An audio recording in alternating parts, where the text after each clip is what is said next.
익사에서 살아남는 두 가지 방법. 아무리 노련한 수영 선수라도 무언가가 잘못되어 물에 빠지게 될 수 있습니다. 그렇기 때문에 해야 할 일과 해선 안 되는 일을 알아두는 것이 중요합니다. 언젠가 이 지식이 여러분의 생명을 구할지도 모릅니다. 잊지 말고 구독 버튼을 클릭하고 알림벨을 눌러 삶의 밝은 면에서 우리와 함께 해주세요.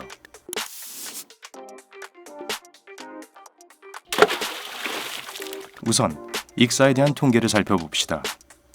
사실 익사는 전 세계적으로 가장 흔한 사망 원인 중 하나입니다. 미국의 경우 2005년부터 2014년까지 매년 약 3,500건의 익사 사고가 있었습니다. 즉, 매일 약 10명의 사람들이 물속에서 목숨을 잃었습니다. 안타깝게도 전문가들은 사람들이 위험 상황에서 무엇을 해야 하는지 알기만 했더라도 죽음을 피할 수 있었을 것이라 말합니다. 그리고 그것은 바로 당황하지 않는 것입니다. 놀랍게도 물에 빠지면 물과의 사투가 아닌 본능과의 사투를 벌여야 합니다. 문제는 상황에 대한 통제력을 잃었다는 공포감 때문에 발생합니다. 이 때문에 물속에서 할 수 있는 한 가장 극심하게 발버둥을 치게 됩니다. 당황하기 때문에 더욱 깊숙이 물속으로 빠져들게 되고요. 그 결과 빠르게 지쳐 도움을 기다릴 수 있는 기력마저 남지 않게 됩니다. 이런 상황에서 제일 먼저 기억해야 할 것은 인간의 신체는 자연적으로 물에 뜨게 되어 있다는 사실입니다. 필요한 유일한 조건은 폐가 공기로 채워져 있어야 한다는 것이니 규칙적인 호흡을 하는 한 익사하지 않을 수 있습니다. 하지만 영원히 숨을 참을 수도 없는 노릇이죠. 여러분을 뜨게 만들어준 숨을 내쉬면 잠깐 동안 물에 가라앉게 됩니다. 바로 이 순간 사람들이 공황 상태에 빠지기 시작합니다. 아시다시피 익사의 가장 흔한 원인 중 하나가 공포감이기 때문에 무슨 일이 있어도 반드시 이를 피해야 합니다. 숙련된 인명구조 요원은 전형적인 익사자의 모습을 쉽게 묘사할 수 있습니다. 먼저 자신이 곤경에 처했음을 깨닫는 것으로 시작되죠. 팔을 흔들어 주위를 끌려고 시도하지만 이 때문에 몸이 물 밖으로 나오면서 물리 법칙에 따라 몸이 더 무거워지며 더 빨리 가라앉기 시작합니다. 본능적으로 물 밖으로 올라와 호흡을 하려고 하지만 이러한 정신없는 움직임으로 더 깊이 빠지게 됩니다. 그럼 이제 첫 번째 규칙이 무엇인지 아시겠죠?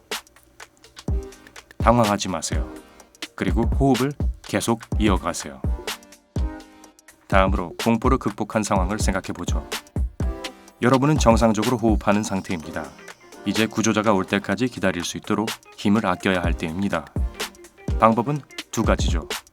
물 위에 떠 있거나 이병으로 헤엄쳐야 합니다. 먼저 올바른 이병에 대해 알아봅시다. 똑바로 선 자세로 머리는 수면 위로 나와 있어야 합니다. 팔과 다리를 움직여 떠 있는 상태를 유지합니다.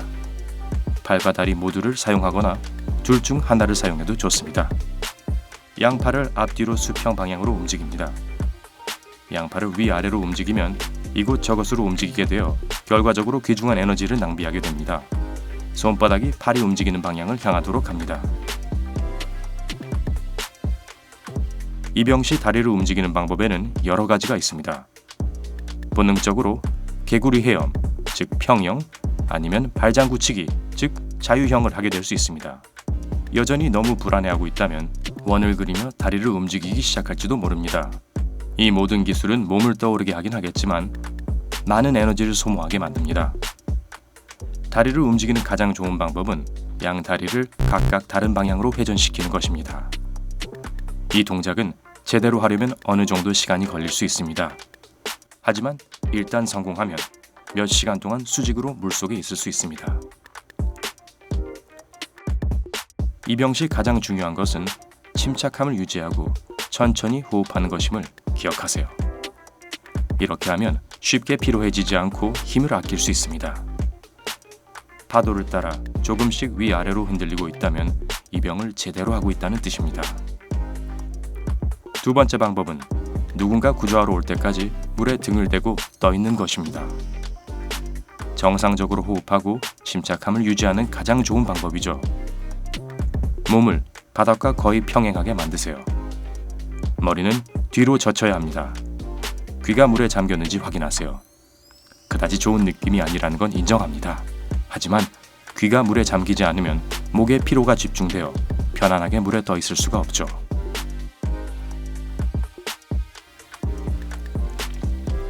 이 머리 위치가 중요한 또 다른 이유는 양다리를 물 밖으로 나오게 하기 때문입니다.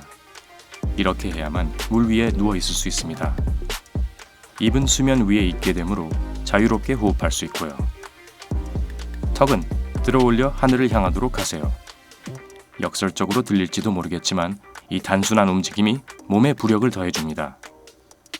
머리는 중앙에 오도록 하세요. 그러면 몸 전체가 균형을 이룹니다. 그러니 고개를 좌우로 돌리려고 하지 마세요. 팔의 위치에 특히 주의를 기울이세요.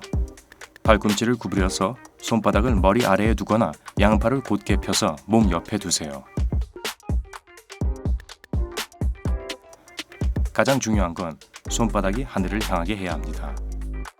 가능한 오랫동안 떠 있고 싶다면 몸을 위로 밀어 올리는 것이 중요합니다.